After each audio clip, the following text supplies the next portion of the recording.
Hey guys, I'm Justin, the owner of Horrorland Media, here today. I told you guys in the Valentine's Day episode yesterday that we would have, hopefully, Vinegar Syndrome would come in. I got home from work today, literally just got home, and it was here. So we're going to unbox it. This, of course, is my January order. It took forever for this to come in.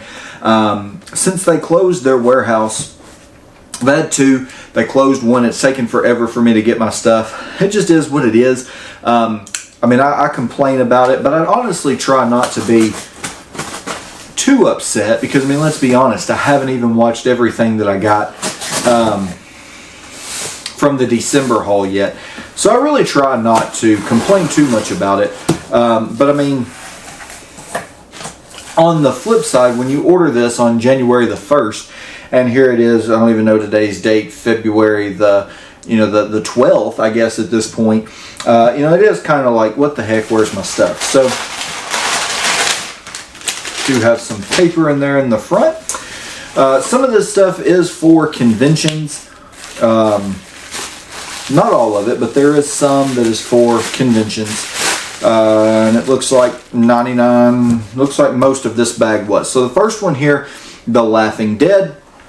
I already have this in my collection. This is a convention pickup. I like The Laughing Dead. It's not terrible. A lot of people dislike it, but I thought it was pretty good. We also got Curfew. This is another convention title. Again, I already have Curfew in my collection. And Sister Sister. Already have that one in my collection as well. Sister Sister, super cool. I'm not going to spend a lot of time on those. Is that all?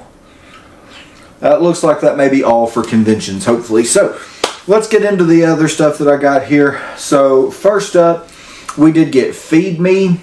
This is a partner label release. I will take these out and at least read the synopsis of it. These looked pretty cool. It was getting low and getting ready to go out of print. I figured, what the heck, I would pick it up and check it out. Again, Vinegar Syndrome, definitely if it sucks, they hold their value. So, Feed Me just says, following the death of his wife, a broken man spirals into an abyss of night tremors and depression and finds himself in the home of a deranged cannibal who convinces him to take his own life in the most horrific way imaginable. So yeah, that's Feed Me. I don't know, it may suck. I don't know, we'll check it out. It's from XYZ Films, a partner label, so there's that. Next up, I've seen a couple of reviews on this, and it was towards the end of the sale when this one went on discount, and it is Red Mob. I've seen a couple of people review this, and they absolutely said that it was in their opinions, one of the best action movies almost ever made, with the amount of stuff that they blow up. It's got a really crappy, really bad acting and things like that, but they said it was actually really, really good, from 1992. The synopsis of this: Russia, 1992, the Soviet Union has fallen, but there remains an unholy alliance between the mob and the KGB. Oleg, an Afghan war veteran, is running a survivalist summer camp when his son is taken hostage as retribution for his friend's refusal to lead a drug and gun smuggling caravan. With no other options to save his son, Oleg agrees to lead the caravan himself and is soon pitted against a siege of violence as he attempts to carry out his orders and live to see his son again. It says, despite its early 90s production, Red Mob is staunchly situated in the stylistic tropes of late 80s action blockbusters. Helicopter dogfights, incredibly staged explosions, and death-defying action sequences abound, played against a tense and suspenseful story of survival. So again, it sounds pretty good. It's Red Mob. I know, like I said, a lot of people, it was a back catalog title. It was one that I never thought about picking up. It didn't really look like anything I was interested in, just based off the slip. But then I did see a couple of people review it, and they really seemed to enjoy it. So I went ahead and picked it up. We'll go ahead and get these out of the way as well. So I did get some of the VSA slips. I did get Terror. Main reason I got this, I do have a couple of copies of this for sale. I've actually never seen Terror, so I pulled one copy out. I'm going to watch it. If I dislike it, it now has a slip to go with it. It'll increase the value about $5. I don't try to kill people on the price for slips. Also did the same thing with Prey here. So we'll check both of those out. I had, like I said, already had a couple copies unslipped for sale. So we'll check those out, put slips on them. If I like them, we'll have slipped versions in the collection. If I don't like them, then we'll have a couple of slipped versions for sale. So next up, this is everybody hated this on this film when it came out this month. I get it, but that is Virtuosity. I get why people are hating on these. The VSU line started really hot and heavy. You had some really cool titles, Cloak and Dagger, Beastmaster, and it just seems like that line has kind of gone down and down and down. But Virtuosity is not a great movie by any means, but it is also not the worst movie. My thing is not in there, right? So you do get a super cool book, but Virtuosity is not the worst movie. It's not terrible. It's not great either. I mean, around this time you had a lot of action films that kind of followed the same suit. But I mean, everybody hating on it, I don't get it. I understand it's not the greatest movie. I understand it's not the movie that everyone wanted in the VSU line, but what people have to understand is they are releasing a lot of these Paramount titles, and what a lot of people don't understand is if you want to release title A, a lot of times Paramount says, I will sell you title A if you also take C, D, and E. And so if they had to buy a Virtuosity to get a Navy SEALs or whatever the case may have been, it doesn't fit any other sub-label or genre, and so sometimes they have to put out a title like this, and people don't understand that, and that may not be what happened with this title at all. I have no inside information, but I'm just saying that may not, it could be what happened, and people kind of need to cut some slack. Virtuosity, is it a good movie? It's not terrible. Does it fit the VSU line? It does.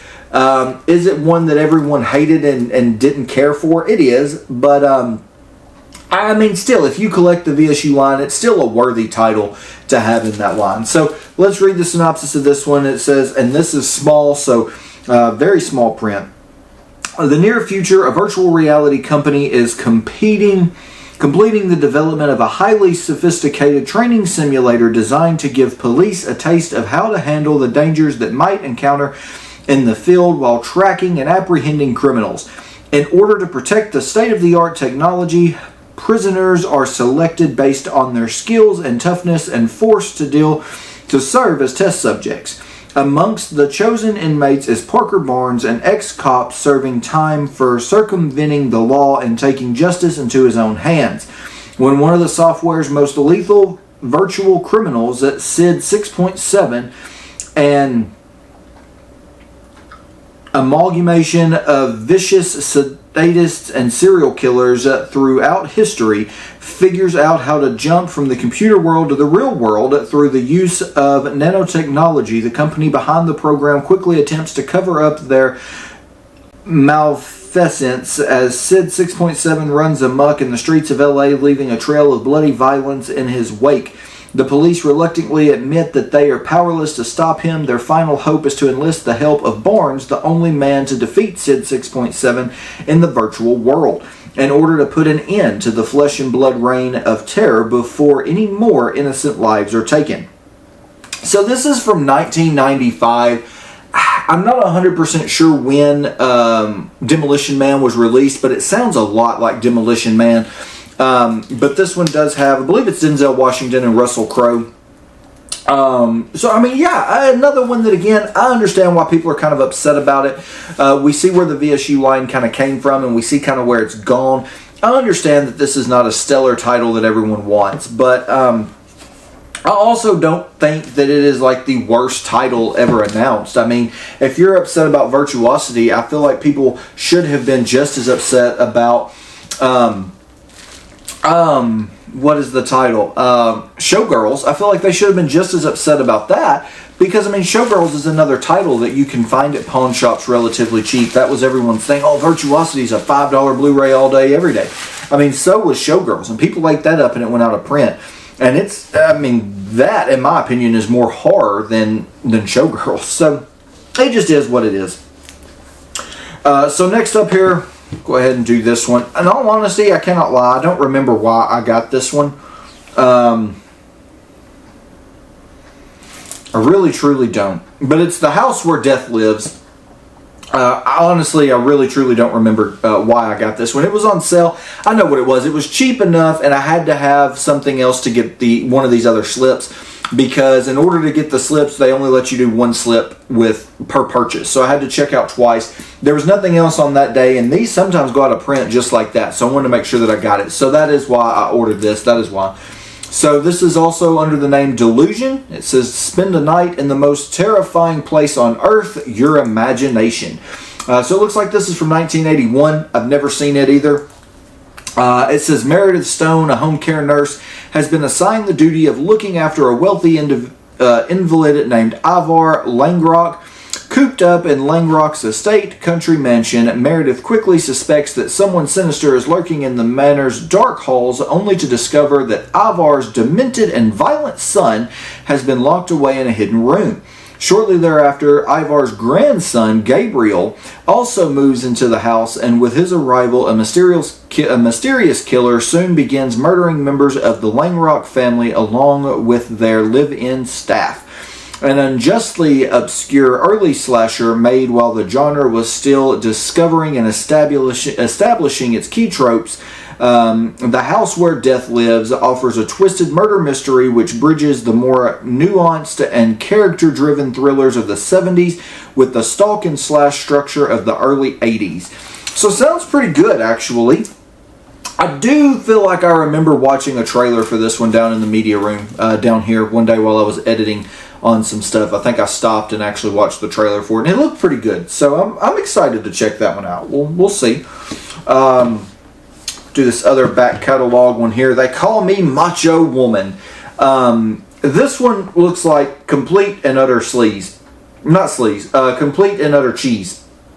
Sleaze is not the right word for it. So this is, I'm not real sure. It's a trauma film, so yeah, maybe it is sleaze. Born to Shop, I Learned to Kill. Man, this is a VSA. This is VSA number 45, and I did get number 2,767 out of 4,000. So let's get into the synopsis of this one. Susan Morris thought she could find peace and quiet by escaping the city and moving to a secluded country town. Unfortunately, she's picked the wrong day to go house hunting as she and her mousy real estate agent stumble on a big money backwoods drug dealing scheme led by the vicious Mongo and his crude gang of inbred thugs. But when the hillbillies take Susan hostage, they quickly realize they've got trouble on their hands and that the pretty blonde city girl they've tied up is in fact a highly trained killing machine. So this is from 1989, 82 minutes. When this one came out, I was actually, we were on a trip, and this one came out, and I remember watching the trailer for it in the hotel, and I was like, oh my God. But I couldn't make myself pay $40 for this, or $35 or whatever, so I waited for it to go on sale. I didn't figure it would sell out. Here we are. It did, in fact, go on sale. So the next right here, this one has been one, I've never actually seen this. Everybody, and I do mean everybody, has asked for this one for absolute years. And it finally came out. I jumped on it. I honestly cannot believe that this one is not sold out. It is from the DeGalzer line, and that is Iced. This has been stuck on VHS forever. It says Jeff was here on the back. I believe the reason, honestly, that this one hasn't sold out yet is because it is on the DeGalzer line, meaning that it is just going to be a VHS transfer put to disc. I think a lot of people were wanting like an HD transfer and stuff for this, so I mean we'll see. It's from looks like 1988. It is 87 minutes. It's got the same artwork there. So let's get into this one. A group of friends head off for a fun-filled getaway in the snowy mountains when they've unexpectedly been offered a free stay at a luxurious ski resort. Once they arrive at their cabin, however, the high spirits are soon dampened when they discover a newspaper clipping concerning the tragic death of their friend Jeff during a ski trip 4 years earlier. It's clear that someone holds the group responsible for the accident. Sure enough, as the friends settle in for a cozy winter vacation full of skiing, sexual intrigue, and naked cocaine binges, a mysterious figure in ski gear and cracked goggles stalks the surroundings, intent on picking them off one by one in a variety of gruesome ways. So, Yeah, I mean, I like the DeGalzer line. They have done, Redneck Zombies. They did The Ripper, which I know The Ripper is not a lot of people's favorites. I didn't hate it. It's not a good movie, but I didn't hate it. They also did, well, I'm not sure exactly. My DeGalzer's on that other shelf. That's why. I've got so much stuff I don't even know exactly where I put it. They did another one that was pretty good also. Blood Cult, I think was the name of it. It was pretty decent as well. So I'm excited to add Iced, especially considering it's like such a revered staple of the VHS era. And one that everyone has clamored for years. I understand the transfer is going to be crap. I mean, it's a DeGalzer, release. So, I mean, I get that it's not going to be a good transfer. But I'm excited to check it out nonetheless. So, there is that. And we are down. With that, we are down to our final release of January that I picked up. So, that final release is going to be the remake here for Street Trash. This is sold purely to me by the cover art. This cover art is insane.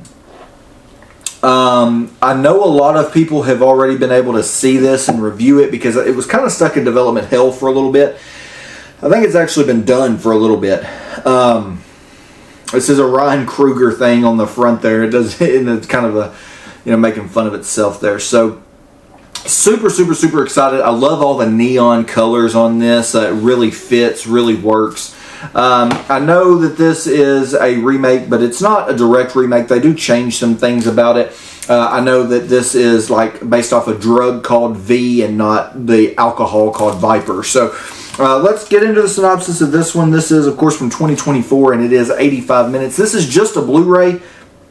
I'm perfectly fine with that. I just honestly can't believe that they didn't spring and put this one on 4K, to be honest. But it says, in the year 2050, global economic turmoil has destroyed the middle class in Cape Town, South Africa, which is now divided between the ultra-rich and the extremely poor, whose squalid existence is regulated to filthy encampments besieged by ongoing turf wars.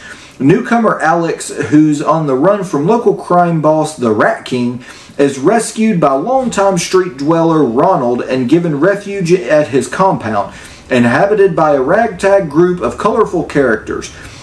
However, her sense of security is short-lived as soon after her arrival, various members of the community begin to vanish. Determined to find out what's going on, Ronald, Alex, and their friends discover that evil Mayor Mostrat is eliminating all homeless people using an experimental chemical known only as Viper, a substance that melts through flesh and turns human bone into puddles of goo. So this is the second feature film from Ryan Kruger, who also did Fried Berry. I believe that was a Shudder film. I actually didn't see Fried Berry, but I do know that the guy the main guy, I guess it's Barry, in that film is actually in Street Trash. I know Planet CHH just reviewed this like last week sometime, and he said he actually enjoyed it. It would be one that he would rewatch, and he did like it. Is it as good as the original? No, he said, but that he did like it. And so I'm super excited to check this one out. I have been waiting for this one to get an actual physical release ever since they announced it back. I mean, literally, this was announced probably in 2023, 2024 that they were doing this. And I think it just kind of took a while to actually, get developed and everything. So, looking super excited to this one. So, yeah, that is a VSP line. I don't have a lot of those. I think my only other VSP, I don't see it either. I don't know. Hell, maybe it's over there as well. But my other VSP, I think, is Sensor. I think that's the only other one of those I have as well. So, we'll check it out. I don't know. I'm excited to see it for sure. So, that's been the Vinegar Syndrome haul for January. Like I said, I'm not going to put everything on hold.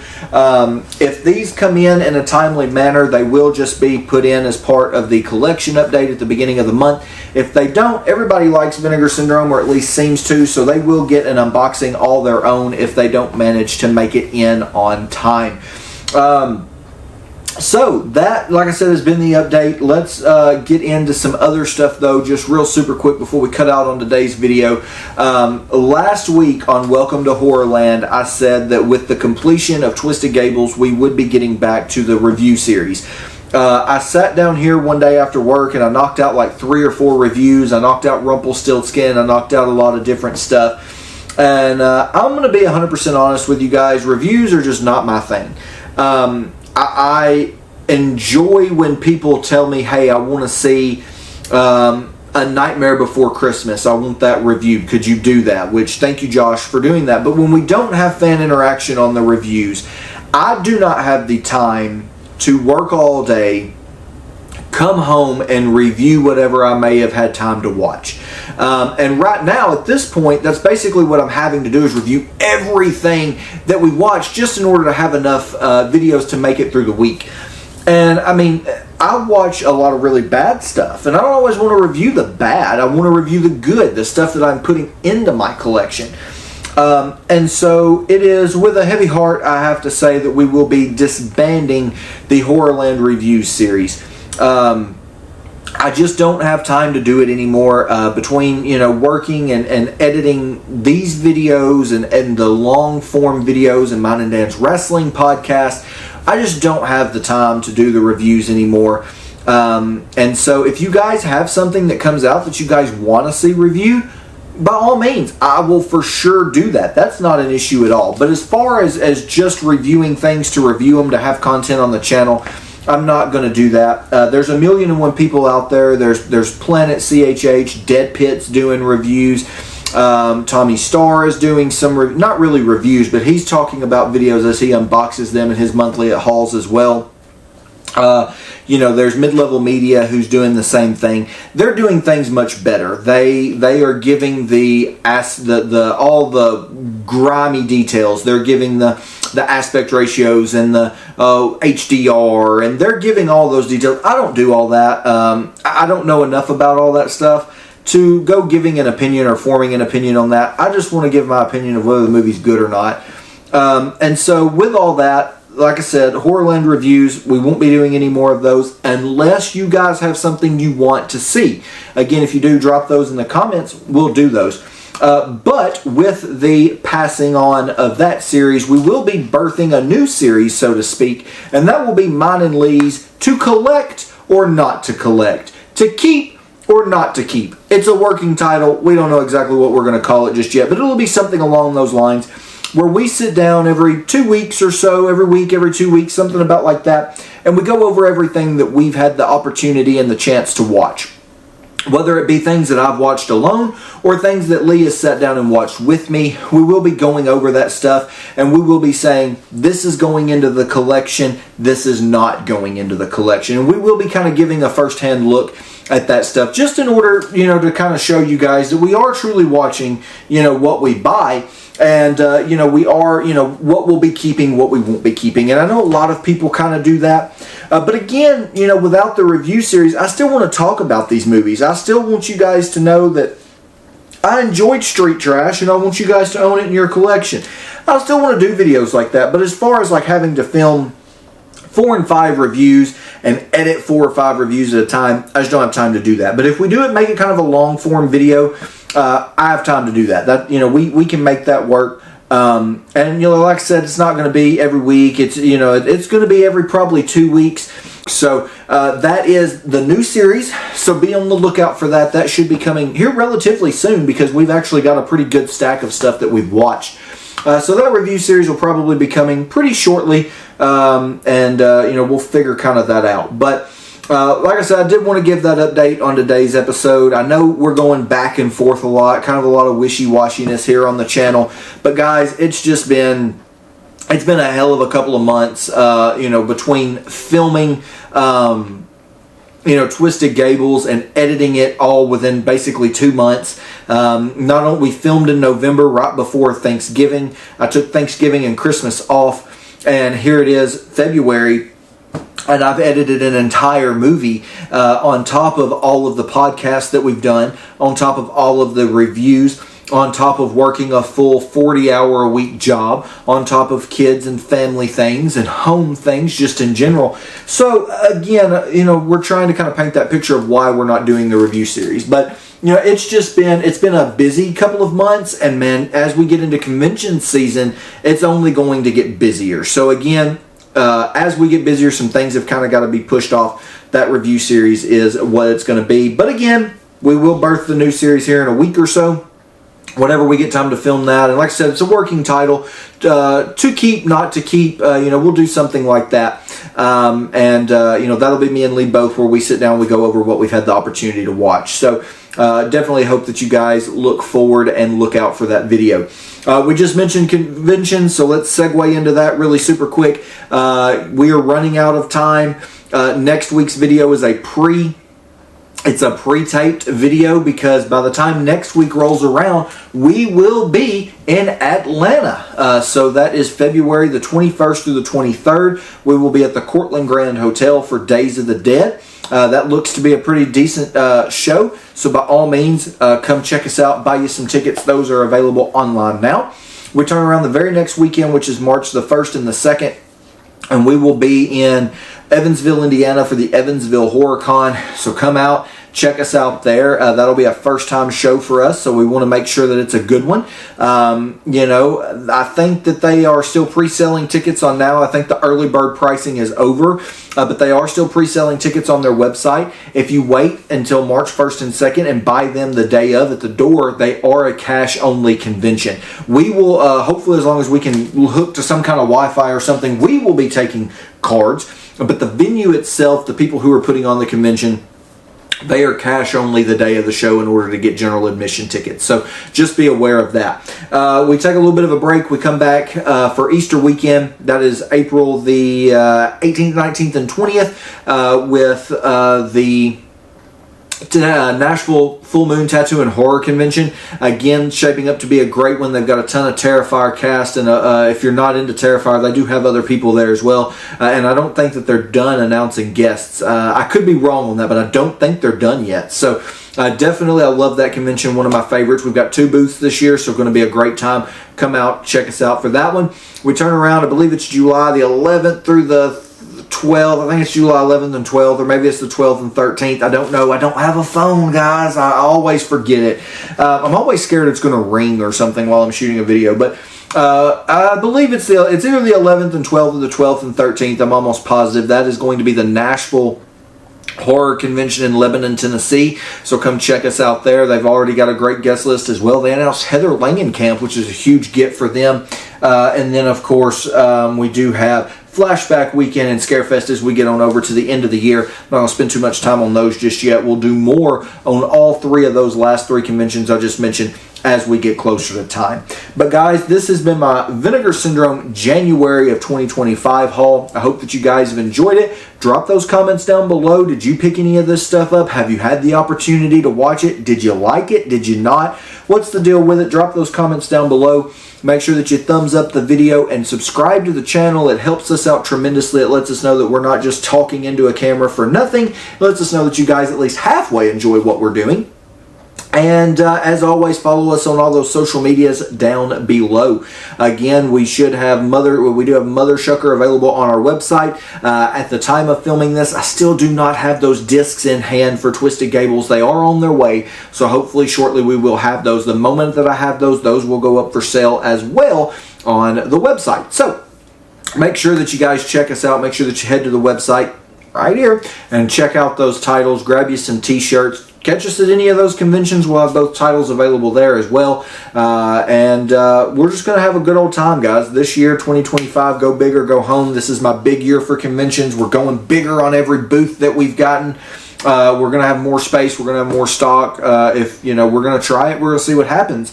So definitely come out, support us, support the shows, and support horror. And, come see the celebrities. Come see us, buy some movies, the whole 9 yards. So, guys, again, I appreciate you tuning in. Hope that you enjoyed this Vinegar Syndrome unboxing. And we'll catch you next time with a brand new episode of Welcome to Horrorland.